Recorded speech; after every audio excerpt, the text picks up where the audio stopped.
السلام عليكم ورحمة الله وبركاته.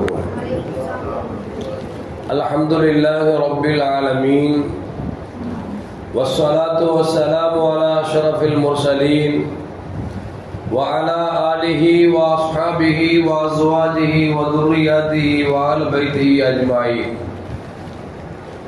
சங்கைக்கும் மேன்மைக்கும் உரிய பெரியோர்களே, சகோதரர்களே, எல்லாம் வல்ல அல்லாஹு ஜல்ல ஜலாலும் நாம் செய்யக்கூடிய எல்லா நற்காரியங்களையும் முகஸ்துதியின்றி இஹ்லாஸான முறையில் இறைவனுக்காக மட்டுமே செய்யப்பட்ட நல்வணக்கங்களில் நம் வணக்கங்களை அல்லாஹு ஜல்ல ஜலாலும் அங்கீகரித்துக் கொள்வானாக.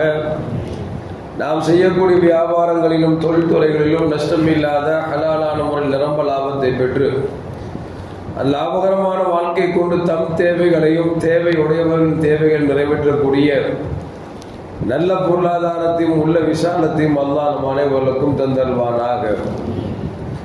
கஞ்சத்தனம் என்கிற தீய பண்பை விட்டு அல்லாஹ் நம்மை பாதுகாத்துக் கொள்வானாக. நம்மை இந்த உலகத்தில் வாழ வைக்கும் காலமெல்லாம் நோய் நொடி இன்றி உள்ள ஆரோக்கியத்தோடு அல்லாஹ் நம்மை வாழச் செய்வானாக. அந்த ஆரோக்கியமான வாழ்க்கையை கொண்டு அல்லாஹ் ரசூலை நெருங்கக்கூடிய அனைத்து நல்ல முறைகளையும் புரியக்கூடிய நல்ல முத்தகின்களின் கூட்டத்தில் அல்லாஹ் நம்மை ஆக்கியாழ்வானாக. திடீர் மரணங்களை விட்டும் தீய மரணங்களை விட்டும் நம்மையும் நம் குடும்பத்தையும் நம் சமூகத்தையும் அல்லாஹ் முழுமையான முறையில் பாதுகாத்துக் கொள்வானாக. மருத்துவமனையின் செலவினங்களை விட்டும் வேதனைகளை விட்டும் அல்லாஹ் நம்மை காத்தருள்வானாக. நம்மில் யாரெல்லாம் நோயால் பாதிக்கப்பட்டு வீடே கதி என்றும் ஆஸ்பத்திரியை கதி என்றும் அல்லல் பட்டும் அவதியுற்றும் இருக்கிறார்களோ அத்தனை மக்களுக்கும் வெகு விரைவில் நோயை போக்கி உடல் ஆரோக்கியத்தை வழங்குவதோடு அவர்களை கொண்டு அவர் குடும்பத்திற்கும் சமூகத்திற்கும் நல்ல பலன் தரக்கூடிய மக்களாக ஆக்கி அருள்வானாக. நாம் இந்த உலகத்தில் வாழ்ந்து மறைகிற நேரத்தில் லா இலாஹ இல்லல்லாஹ் முஹம்மது ரசூலுல்லாஹ் என்ற கலிமாவை மொழிந்து ஜன்னத்துல் ஃபிர்தௌஸை கண்ணால் கண்டாக மகிழ்ந்து சிரித்தவனமா வர்ணிக்கக்கூடிய நல்பாக்கியம் பெற்ற மக்களில் அல்லாஹ் நம்மை ஆக்கி அருள்வானாக. மரணித்தும் மரணிக்காத இறைநேசரின் கூட்டத்தில் அல்லாஹ் நம்மை ஆக்கி அருள்வானாக. நாளை மறுமையிலே முத்து முஹம்மது ரசூலுல்லாஹி ஸல்லல்லாஹு அலைஹி வஸல்லம் அவர்களின் திருக்கரங்களால் ஹவுதுல் கௌசர் என்கிற தடாகத்தின் நீர் பருகி அன்னாரின் ஷஃபாத்தை பெற்று அன்னாரின் கரம் பிடித்து ஜன்னத்துல் ஃபிர்தௌஸ் என்ற உயர்ந்த சொர்க்கத்தில் அவர்கள் பணியாளர்களாக அல்லாஹ் நம்மை அங்கீகரித்துக் கொள்வானாக. எல்லாவற்றுக்கும் மேலாக இறை அன்பை பெற்று இறைவனை பார்த்து பரவசம் அடையக்கூடிய அவருடைய லிக்காவையும் ரிலாவையும் பெற்ற மக்களில் அல்லாஹ் நம்மை ஆக்கி அருள்வானாக. அருமையான மோமின்களே, கண்மணி முஹம்மது ரசூலுல்லாஹி ஸல்லல்லாஹு அலைஹி வஸல்லம் காலத்தில் சயீத் இப்னு ஆமீர் என்கிற ஒரு தோழர் கைபர் யுத்தத்திற்கு முன்பாக பெருமானாரிடத்தில் வருகை தந்து நபியின் கரம் பிடித்து இஸ்லாத்தை ஏற்றுக்கொண்டவர்கள் ஒருவர் தான் சயீத் இப்னு ஆமீர் ரலியல்லாஹு தஆலா அன்ஹு. கண்மணி நாயகம் ஸல்லல்லாஹு அலைஹி வஸல்லம் மறைவுக்கு பிறகு அபூபக்கர் சித்தீக் ரலியல்லாஹு அன்ஹுடைய மறைவுக்கு பிறகு சையதுனா உமர் இப்னு கத்தாப் ரலியல்லாஹு அன்ஹு ஆட்சி காலத்தில் சையதுனா உமர் இப்னு கத்தாப் ரலியல்லாஹு தஆலா அவர்கள் ஹிம்ஸ் என்று சொல்லக்கூடிய ஒரு பகுதிக்கு இந்த சயீத் இப்னு ஆமீர் என்று சொல்லக்கூடிய இந்த தோழரை தலைமை நீதிபதியாக உமர் இப்னு கத்தாப் ரலியல்லாஹு தஆலா அவர்கள் நியமித்தார்கள்.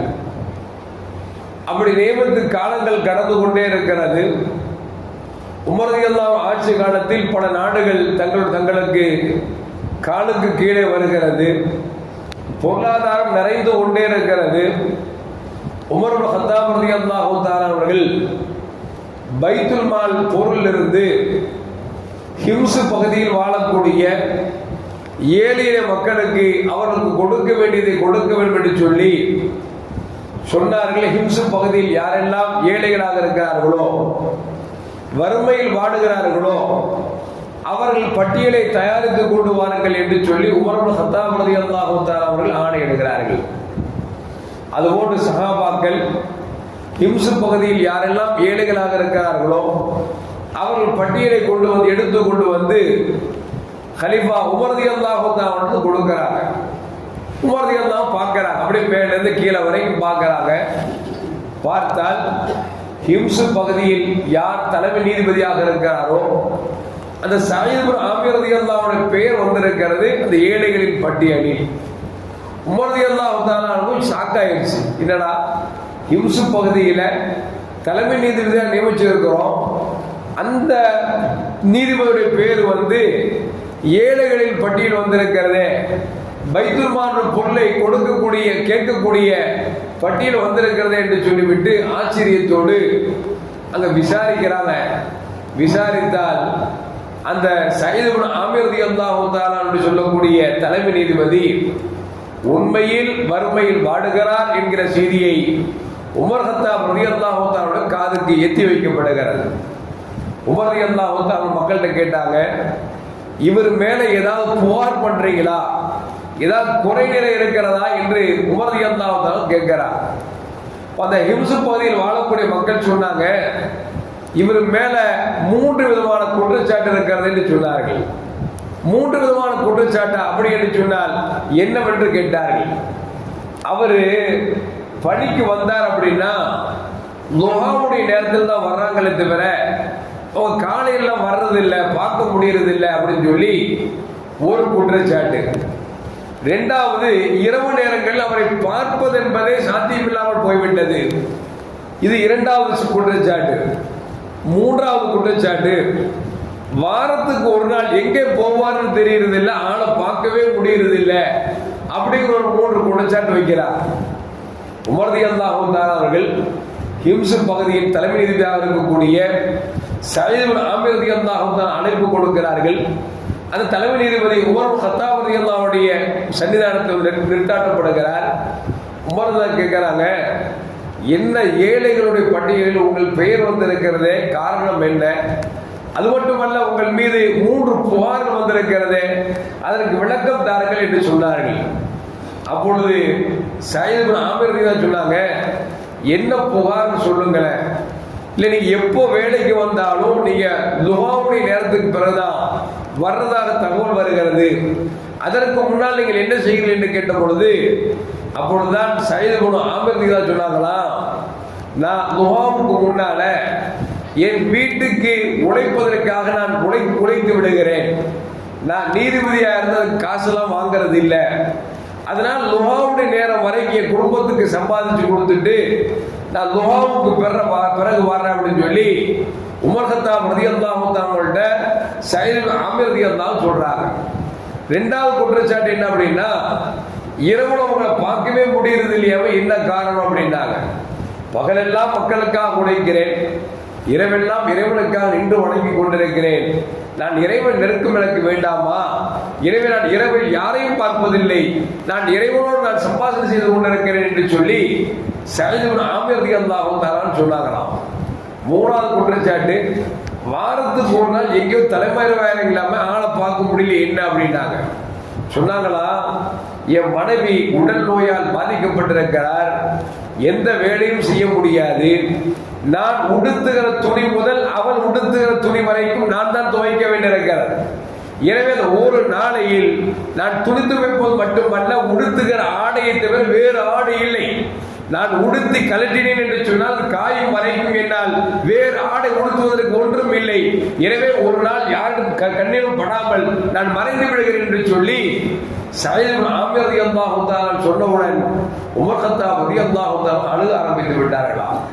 என் ஆட்சியில் இப்படி ஒரு தலைமை நீதிபதிக்கு இவ்வளவு வறுமையா என்று சொல்லி உமர் கத்தாப் ரலியல்லாஹு அவர்கள் அழுதார்கள். அழுது மட்டுமல்ல, பைத்துல் மாலிலிருந்து 1000 தீனார்களை அவர்களுக்கு கொடுத்தார்களாம். 1000 தீனார்களை வாங்கி கொண்டு வந்து விட்டு மனைவிட்டு சொன்னாங்களா, அம்மா நம்முடைய சூழலை கவனித்து விட்டு உமர் கத்தாப் ரலியல்லாஹு அவர்கள் பைத்துல் மாலிலிருந்து 1000 தீனார்களுக்கு கொடுத்திருக்கிறார்கள், இதை வீட்டில் வைப்பதா இல்லை இதை நான் அதிகமாக நன்மை தரக்கூடிய காரியத்தை செய்யவா என்று கேட்ட பொழுது உடல் கொண்டிருக்கக்கூடிய அந்த மனைவி சொன்னார்களாம், நீங்கள் என்ன செய்ய வேண்டும் அதை செய்து கொள்ளுங்கள் என்று சொன்னார்களாம். உடனே சயீத் இப்னு ஆமிர் ரலியல்லாஹு அவர்கள் தங்கள் குடும்பத்தில் ஒருவர் அழைத்து சொன்னார்களாம், இந்த காசை அங்கே விதவையாக ஒரு பெண்மணி நம்மை விட சிரமப்பட்டு கொண்டிருக்கிறார், அவருக்கு இந்த காசை கொடுங்கள் என்று சொன்னார்களாம். இன்னொரு பகுதியை எடுத்து சொன்னார்களாம், இங்கே தாயும் தந்தையும் இல்லாமல் அனாதைகளாக சில குழந்தைகள் வளர்ந்து கொண்டிருக்கிறார், கொண்டிருக்கிறார்கள், இது அவர்களுக்கு கொடுங்கள் என்று சொன்னார்களா? இன்னொரு பகுதியை சொன்னார்களாம், இந்த காசை எடுத்துக்கொண்டு உணவுக்கு வழி இல்லாமல் இருக்கக்கூடிய அந்த ஏழை வாழைகளுக்கு கொடுங்கள் என்று சொல்லி 1000 தீனாரையும் அப்பொழுதே அவர்கள் பங்கிட்டு வைத்து கொடுத்தார்கள் என்பது வரலாறு நமக்கு சொல்லி காட்டுகிறது. அருமையான மூமின்களே, இன்னைக்குள்ள நீதிபதி பாத்தீங்கன்னா, அரசாங்க நீதிபதி பதவி ஏற்கிறதுக்கு முன்னாலேயே காரை வாங்கிடுவார். அரசாங்க பதவி ஏத்திட்டாருன்னா உடனே அடிச்சுவார், ஆனா போட்டுருவார். ஏன்னா அரசாங்க நீதிபதி அப்படிங்கிறத போட்டு காமிச்சிருவார். அது மட்டுமல்ல, அந்த பதவி வந்தோன்னு அவங்களுக்கு இருக்கிற தென்னாட்டிற்கு அந்த திமிருக்கு பாருங்க, அந்த பெருமை, நம்மளை ஒன்றும் செய்ய முடியாது, யாரும் ஒன்றும் பண்ண முடியாது அப்படிங்கிறது மட்டுமல்ல, நீதிபதிகள்லாம் எப்படி ஆயிட்டாங்க, நிதியை நீட்டினால் நீதி கிடைக்கும் என்கிற அளவிற்கு இன்னைக்கு தாண்டவம் ஆடிக்கொண்டிருக்கிறது.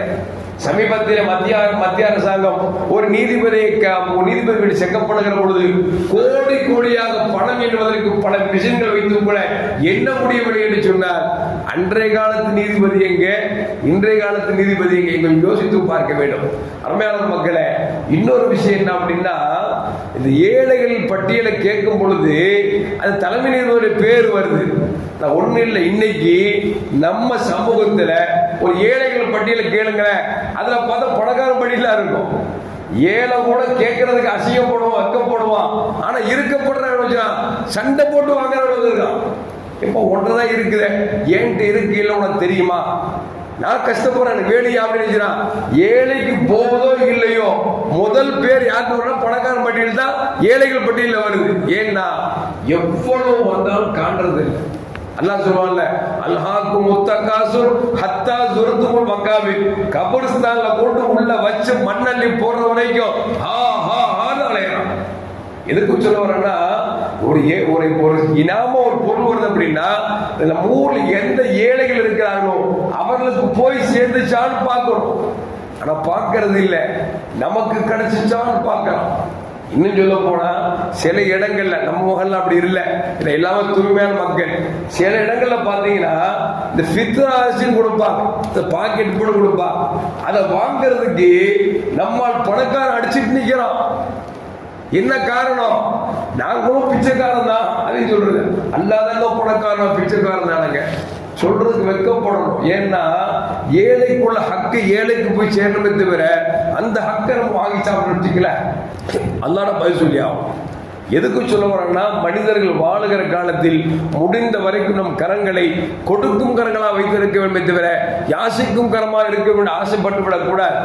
ஸல்லல்லாஹு சொல்லுவாங்க, அல்லாஹ் உனக்கு கொடுக்கும் நிலையில் வைத்து நீ யாசிக்கக்கூடிய நீ கையாளி ஆக்கி கொண்டால் வறுமையின் வாசலை திறந்து விடுவான் என்றார்கள் பெருமானார் ஸல்லல்லாஹு அலைஹி வஸல்லம். அதனால முடிஞ்ச நம்ம கொடுக்க முயற்சி பண்ணணும் தவிர வாங்கிறதுக்கு வெட்கப்படணும் அப்படிங்கிறத இந்த செய்தி நமக்கு சொல்லி காட்டுகிறது. எல்லாம் வல்ல அல்லாஹ் ஜல்ல ஜலாலுஹு நம் கரங்களை இன்றென்றும் கொடுக்கும் கரங்களாக அல்லாஹ் ஆக்கி அல்வானாக. அஸ்ஸலாமு அலைக்கும் வரஹ்மத்துல்லாஹி வபரகாத்துஹு.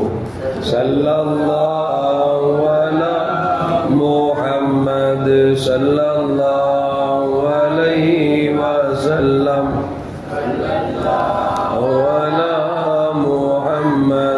sallallahu alaihi wasallam sallallahu ala Muhammad ya rabbi salli alaihi wa sallim.